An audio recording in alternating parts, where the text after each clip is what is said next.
O sistema de economia de mercado nunca chegou a ser tentado de forma completa e pura.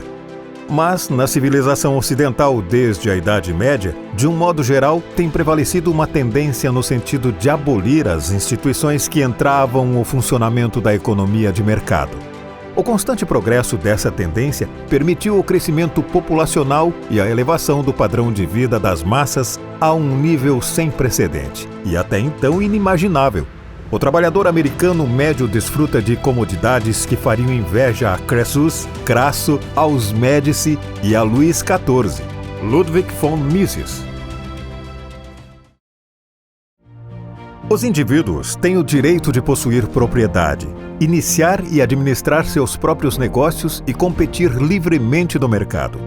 A concorrência, a inovação, a eficiência e o crescimento econômico dependem do respeito ao direito da propriedade.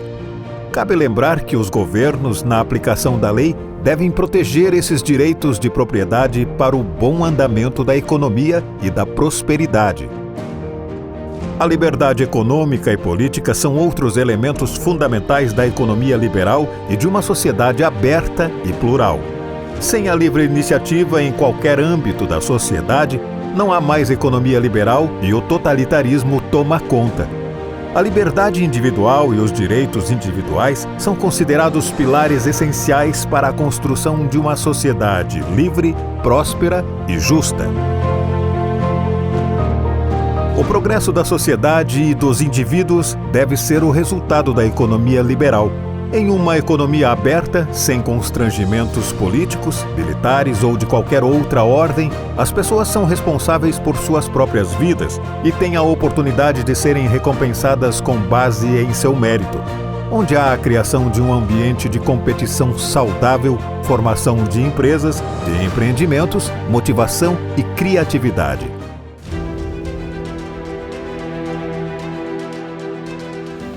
Para a economia ser livre, é necessário um Estado limitado, com menos intervenção governamental. A limitação da influência do Estado permite maior liberdade e autonomia para os indivíduos, as famílias, as empresas e a sociedade. Um Estado limitado significa que o governo deve ter funções e responsabilidades claramente definidas e restritas, que devem estar centradas em garantir a segurança, a justiça, a proteção dos direitos e da ordem pública.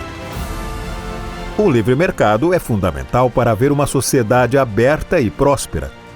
Ou seja, uma sociedade que está fincada na livre troca de bens, serviços e recursos entre os indivíduos e empresas. É fundamental que transações econômicas sejam realizadas voluntariamente entre compradores e vendedores, com base na oferta e demanda, sendo os preços determinados pelo mercado, refletindo a escassez e a utilidade relativa desses bens e serviços. A economia de mercado e a sociedade aberta prezam pelo respeito e pela compreensão do pluralismo político e social. Significa reconhecer a variedade de características, perspectivas, identidades e opiniões presentes em uma sociedade e garantir que todas as pessoas sejam tratadas com igualdade perante a lei, independente de suas diferenças.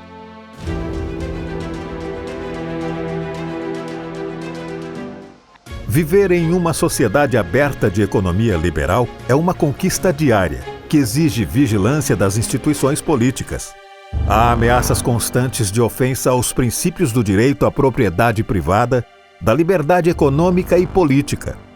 Não podemos fechar os olhos para a tendência de agigantamento do Estado, que pode, sim, se tornar um sério risco à liberdade individual.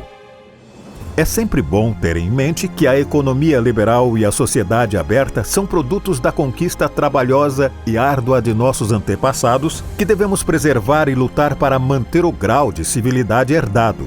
Olhos abertos e consciência sobre riscos que sofrem a economia liberal e a sociedade aberta e plural são a garantia de nosso futuro e o escudo para os arroubos autoritários e totalitários que, infelizmente, são comuns na história humana.